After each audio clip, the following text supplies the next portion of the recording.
Chapter 2. His heart was beating so violently that he was giddy, and everything was green before his eyes. Mechanically he busied himself arranging his scanty belongings in his new lodgings. He undid the bag containing various necessary possessions, opened the box containing his books, and began laying them out on the table. But soon all this work dropped from his hands. Every minute there rose before his eyes the image of the woman, the meeting with whom had so troubled and disturbed his whole existence, who had filled his heart with such irresistible, violent ecstasy. And such happiness seemed at once flooding his starved life that his thoughts grew dizzy and his soul swooned in anguish and perplexity. He took his passport and carried it to the landlord in the hope of getting a glance at her. But Murin scarcely opened the door. He took the paper from him, said, "Good, live in peace," and closed the door again. An unpleasant feeling came over Ordunov. He did not know why, but it was irksome for him to look at the old man. There was something spiteful and contemptuous in his eyes. But the unpleasant impression quickly passed off. For the last 3 days, Ordunov had, in comparison with his former stagnation, been living in a whirl of life. But he could not reflect. He was indeed afraid to. His whole existence was in a state of upheaval and chaos. He dimly felt as though his life had been broken in half. One yearning, one expectation possessed him, and no other thoughts troubled him. In perplexity he went back to his room. There by the stove in which the cooking was done, a little hump-backed old woman was busily at work, so filthy and clothed in such rags that she was a pitiful sight. She seemed very ill-humored and grumbled to herself at times, mumbling with her lips. She was his landlord's servant. Ordunov tried to talk to her, but she would not speak, evidently from ill humor. At last dinner time arrived. The old woman took cabbage soup, pies, and beef out of the oven, and took them to her master and mistress. She gave some of the same to Ordunov. After dinner there was a death-like silence in the flat. Ordunov took up a book and spent a long time turning over its pages, trying to follow the meaning of what he had read often before. Losing patience, he threw down the book and began putting his room to rights. At last he took up his cap, put on his coat, and went out into the street. Walking at hazard, without seeing the road, he still tried as far as he could to concentrate his mind, to collect his scattered thoughts, and to reflect a little upon his position. But the effort only reduced him to misery, to torture. He was attacked by fever and chills alternately, and at times his heart beat so violently that he had to support himself against the wall. "No, better death," he thought, "better death," he whispered with feverish, trembling lips, hardly thinking of what he was saying. He walked for a very long time. At last, feeling that he was soaked to the skin, and noticing for the first time that it was pouring with rain, he returned home. Not far from home he saw his porter. He fancied that the Tatar stared at him for some time with curiosity, and then went his way when he noticed that he had been seen. "Good morning," said Ordunov, overtaking him. "What are you called?" "Folks call me Porter," he answered, grinning. "Have you been porter here long?" "Yes." "Is my landlord an artisan?" "Yes, if he says so." "What does he do?" "He's ill, lives, prays to God. That's all." "Is that his wife?" "What wife?" "Who lives with him?" "Yes, if he says so. Goodbye, sir." The Tatar touched his cap and went off to his den. Ordunov went to his room. The old woman, mumbling and grumbling to herself, opened the door to him, fastened it again with the latch, and again climbed on the stove where she spent her life. It was already getting dark. Ordunov was going to get a light when he noticed that the door to the landlord's room was locked. He called to the old woman, who, propping herself on her elbow, looked sharply at him from the stove, as though wondering what he wanted with the landlord's lock. She threw him a box of matches without a word.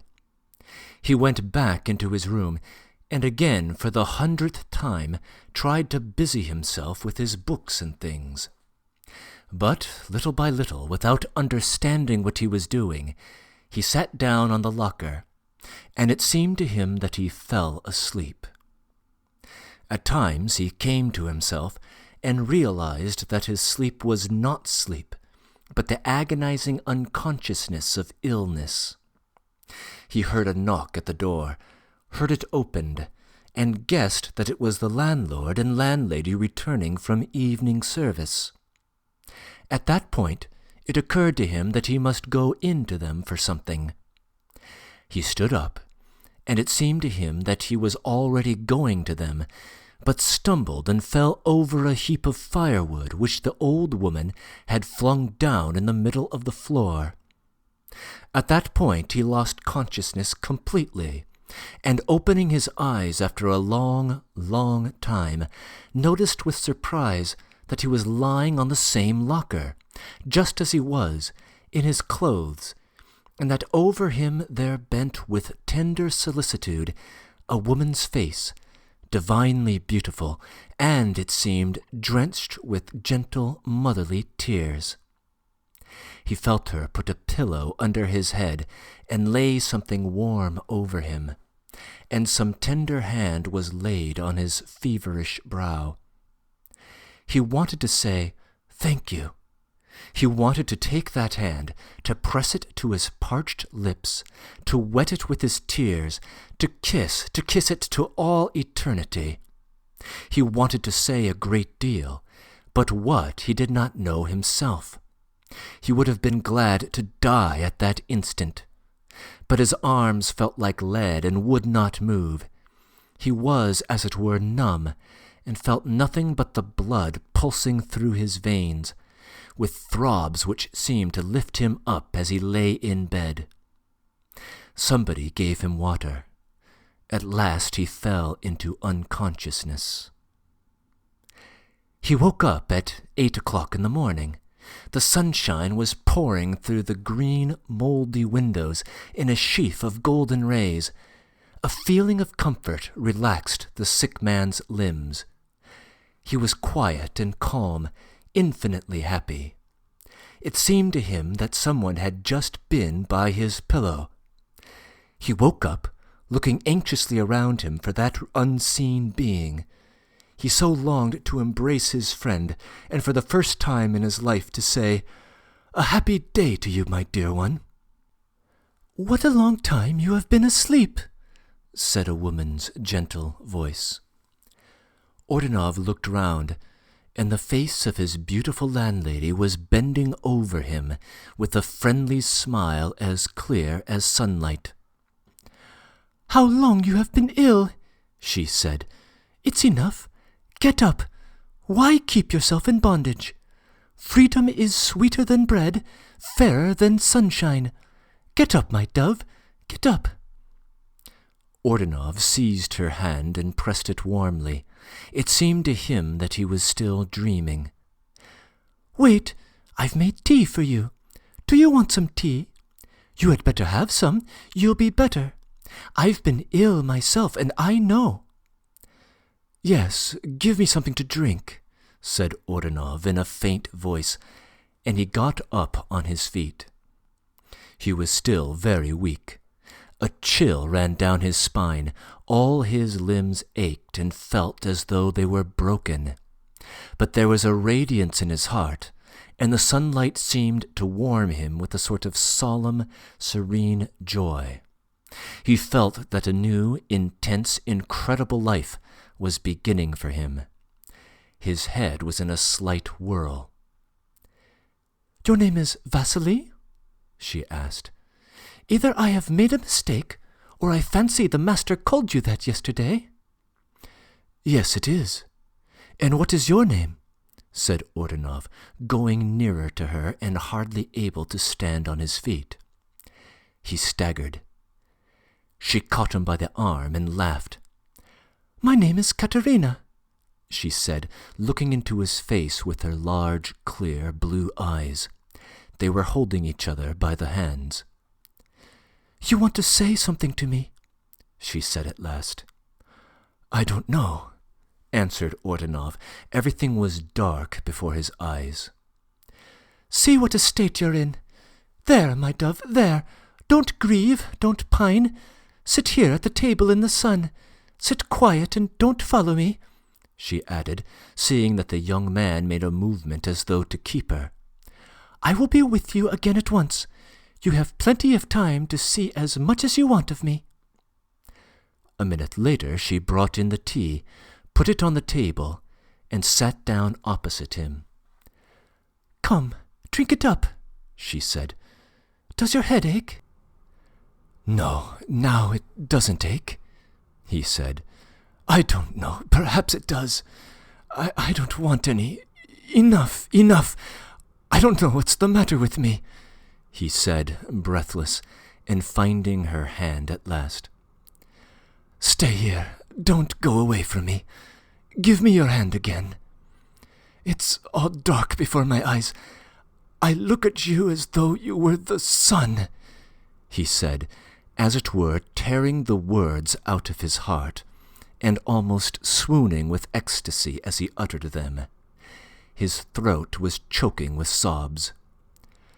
"Poor fellow! It seems you have not lived with anyone kind. You are all lonely and forlorn. Haven't you any relations?" "No, no one. I am alone. Never mind, it's no matter. Now it's better. I am all right now," said Ordunov, as though in delirium. The room seemed to him to be going round. "I, too, have not seen my people for many years. You look at me as—" she said after a minute's silence. "Well, what?" "You look at me as though my eyes were warming you. You know, when you love anyone, I took you to my heart from the first word. If you are ill, I will look after you again. Only don't you be ill. No. When you get up, we will live like brother and sister. Will you? You know it's difficult to get a sister if God has not given you one." "Who are you? Where do you come from?" said Ordunov in a weak voice. "I am not of these parts. You know, the folks tell how 12 brothers lived in a dark forest, and how a fair maiden lost her way in that forest. She went to them and tidied everything in the house for them, and put her love into everything. The brothers came home and learned that the sister had spent the day there. They began calling her. She came out to them. They all called her sister, gave her freedom, and she was equal with all. Do you know the fairy tale?" "I know it," whispered Ordunov. "Life is sweet. Is it sweet to you to live in the world?" Yes, to live for a long time, to live for ages," answered Ordunov. "I don't know," said Katerina dreamily. "I should like death, too. Is life sweet? To love, and to love good people, yes. Look, you've turned as white as flour again." "Yes, my head's going round." "Stay, I will bring you my bedclothes and another pillow. I will make up the bed here. Sleep and dream of me. Your weakness will pass. Our old woman is ill, too." While she talked, she began making the bed, from time to time looking at Ordunov with a smile. What a lot of books you've got," she said, moving away a box. She went up to him, took him by the right arm, led him to the bed, tucked him up and covered him with the quilt. "They say books spoil a man," she said, shaking her head thoughtfully. "Do you like reading?" "Yes," answered Ordunov, not knowing whether he were asleep or awake, and pressing Katerina's hand tight to assure himself that he was awake. "My master has a lot of books. You should see. He says they are religious books. He's always reading to me out of them. I will show you afterwards. You shall tell me afterwards what he reads to me out of them." "Tell me," whispered Ordunov, keeping his eyes fixed on her. "Are you fond of praying?" she said to him after a moment's silence. "Do you know, I'm afraid. I am always afraid."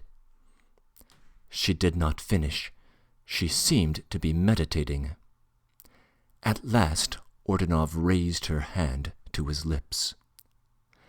"Why are you kissing my hand?" And her cheeks flushed faintly crimson. "Here, kiss them," she said, laughing and holding out both hands to him. Then she took one away and laid it on his burning forehead. Then she began to stroke and arrange his hair. She flushed more and more. At last she sat down on the floor beside his bedside and laid her cheek against his cheek.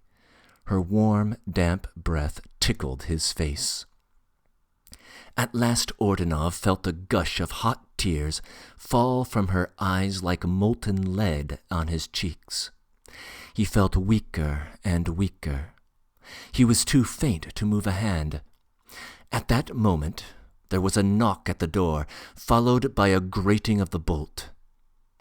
Ordunov could hear the old man, his landlord, come in from the other side of the partition. Then he heard Katerina get up, without haste and without listening, take her books. He felt her make the sign of the cross over him as she went out. He closed his eyes. Suddenly a long, burning kiss scorched his feverish lips. It was like a knife thrust into his heart. He uttered a faint shriek and sank into unconsciousness. Then a strange life began for him. In moments when his mind was not clear, the thought flashed upon him that he was condemned to live in a long, unending dream, full of strange, fruitless agitations, struggles, and sufferings. In terror he tried to resist the disastrous fatalism that weighed upon him, and at a moment of tense and desperate conflict, some unknown force struck him again, and he felt clearly that he was once more losing memory, that an impassable, bottomless abyss was opening before him, and he was flinging himself into it with a wail of anguish and despair. At times he had moments of insufferable, devastating happiness, when the life force quickens convulsively in the whole organism, when the past shines clear, when the present glad moment resounds with triumph, and one dreams awake of a future beyond all ken, when a hope beyond words falls with life-giving dew on the soul, when one wants to scream with ecstasy, when one feels that the flesh is too weak for such a mass of impressions, that the whole thread of existence is breaking, and yet at the same time one greets all one's life with hope and renewal. At times he sank into lethargy, and then everything that had happened to him the last few days was repeated again, and passed across his mind in a swarm of broken, vague images. But his dreams came in strange and enigmatic form. At times the sick man forgot what had happened to him, and wondered that he was not in his old lodging with his old landlady. He could not understand why the old woman did not come as she always used at the twilight hour to the stove, which from time to time flooded the whole dark corner of the room with a faint flickering glow to warm her trembling bony hands at the dying embers before the fire went out, always talking and whispering to herself, and sometimes looking at him, her strange lodger, who had, she thought, grown mad by sitting so long over his books. Another time he would remember that he had moved into another lodging. But how it had happened, what was the matter with him, and why he had to move he did not know, though his whole soul was swooning in continual, irresistible yearning. But to what end? What led him on and tortured him, and who had kindled this terrible flame that stifled him and consumed his blood? Again he did not know and could not remember. Often he greedily clutched at some shadow. Often he heard the rustle of light footsteps near his bed, and a whisper, sweet as music, of tender, caressing words. Someone's moist and uneven breathing passed over his face, thrilling his whole being with love. Hot tears dropped upon his feverish cheeks, and suddenly a long, tender kiss was printed on his lips. Then his life lay languishing in unquenchable torture. All existence, the whole world, seemed standing still, seemed to be dying for ages around him, and everything seemed shrouded in a long night of 1,000 years. Then the tender, calmly flowing years of early childhood seemed coming back to him again with serene joy, with the inextinguishable happiness, the first sweet wonder of life, with the swarms of bright spirits that fluttered under every flower he picked, that sported with him on the luxuriant green meadow before the little house among the acacias, that smiled at him from the immense crystal lake beside which he would sit for hours together, listening to the plashing of the waves, and that rustled about him with their wings, lovingly scattering bright rainbow dreams upon his little cot, while his mother, bending over him, made the sign of the cross, kissed him, and sang him sweet lullabies in the long, peaceful nights. But then a being suddenly began to appear, who overwhelmed him with a childlike terror, first bringing into his life the slow poison of sorrow and tears. He dimly felt that an unknown old man held all his future years in thrall, and, trembling, he could not turn his eyes away from him. The wicked old man followed him about everywhere. He peeped out and treacherously nodded to the boy from under every bush in the copse, laughed and mocked at him, took the shape of every doll, grimacing and laughing in his hands like a spiteful, evil gnome. He set every one of the child's inhuman schoolfellows against him, or, sitting with the little ones on the school bench, peeped out, grimacing from every letter of his grammar. Then, when he was asleep, the evil old man sat by his pillow. He drove away the bright spirits whose gold and sapphire wings rustled about his cot, carried off his poor mother from him forever, and began whispering to him every night long wonderful fairy tales, unintelligible to his childish imagination, but thrilling and tormenting him with terror and unchildlike passion. But the wicked old man did not heed his sobs and entreaties, and would go on talking to him till he sank into numbness, into unconsciousness. Then the child suddenly woke up a man. The years passed over him unseen, unheeded. He suddenly became aware of his real position. He understood all at once that he was alone, an alien to all the world, alone in a corner not his own, among mysterious and suspicious people, among enemies who were always gathering together and whispering in the corners of his dark room, and nodding to the old woman squatting on her heels near the fire, warming her bony old hands and pointing to him. He sank into perplexity and uneasiness. He wanted to know who these people were, why they were here, why he was himself in this room, and guessed that he had strayed into some dark den of miscreants, drawn on by some powerful but incomprehensible force, without having first found out who and what the tenants were and who his landlord was. He began to be tortured by suspicion, and suddenly, in the stillness of the night, again there began a long whispered story, and some old woman, mournfully nodding her white grizzled head before the dying fire, was muttering it softly, hardly audibly to herself. But, and again he was overcome with horror, the story took shape before him in forms and faces. He saw everything, from his dim childish visions upwards. All his thoughts and dreams, all his experiences in life, all he had read in books, things he had forgotten long ago, all were coming to life, all were being put together, taking shape and rising up before him in colossal forms and images, moving and swarming about him.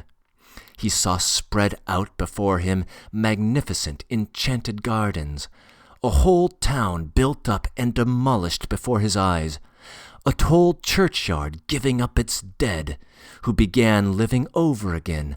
Whole races and peoples came into being and passed away before his eyes. Finally, every one of his thoughts, every immaterial fancy, now took bodily shape around his sick bed, took bodily shape almost at the moment of its conception.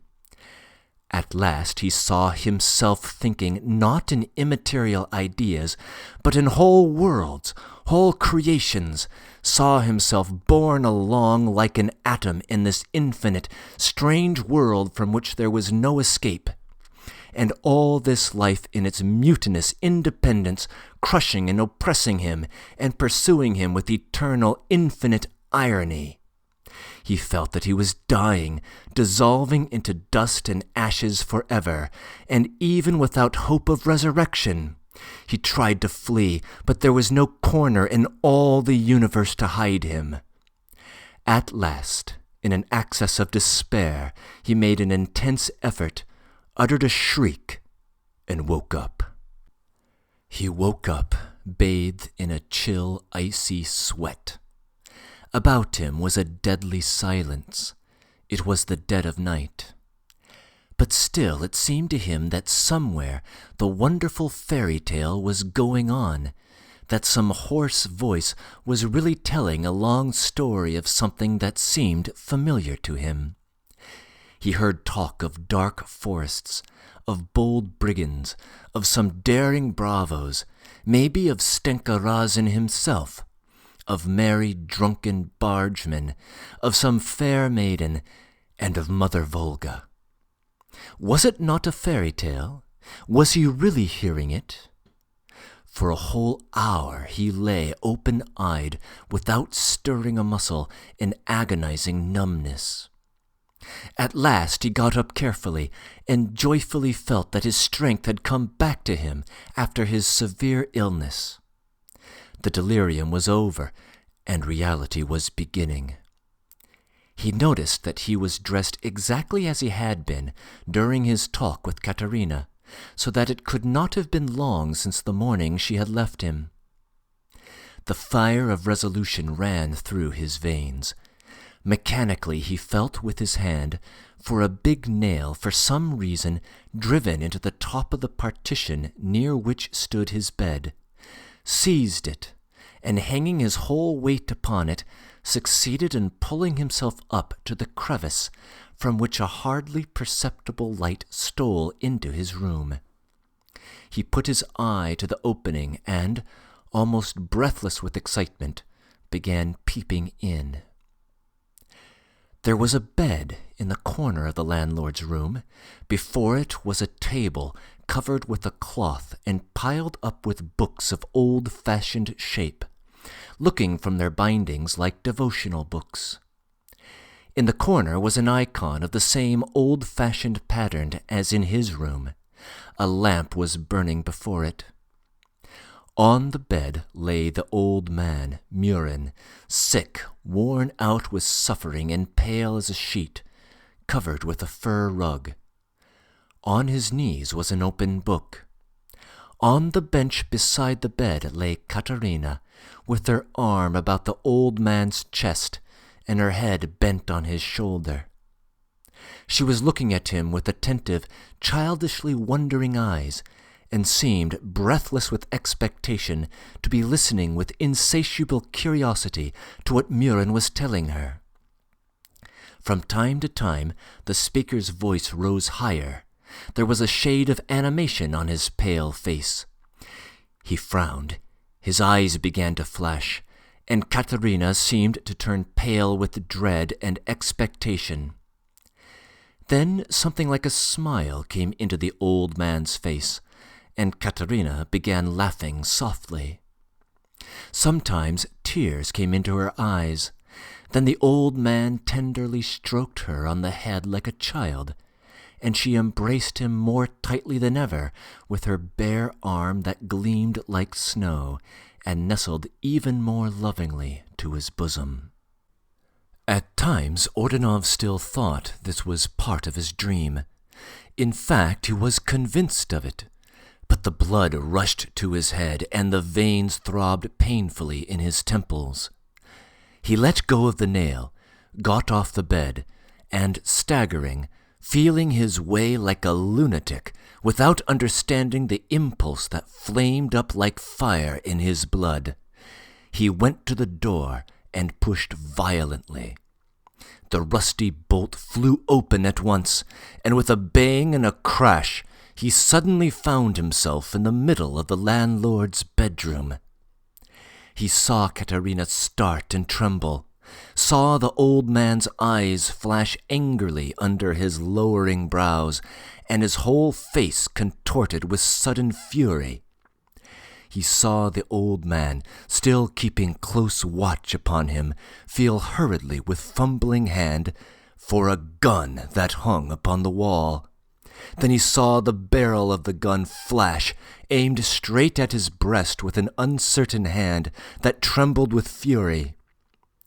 There was the sound of a shot, then a wild, almost unhuman scream, and when the smoke parted, a terrible sight met Ordunov's eyes. Trembling all over, he bent over the old man. Murin was lying on the floor. He was writhing in convulsions. His face was contorted in agony, and there was foam upon his working lips. Ordunov guessed that the unhappy man was in a severe epileptic fit.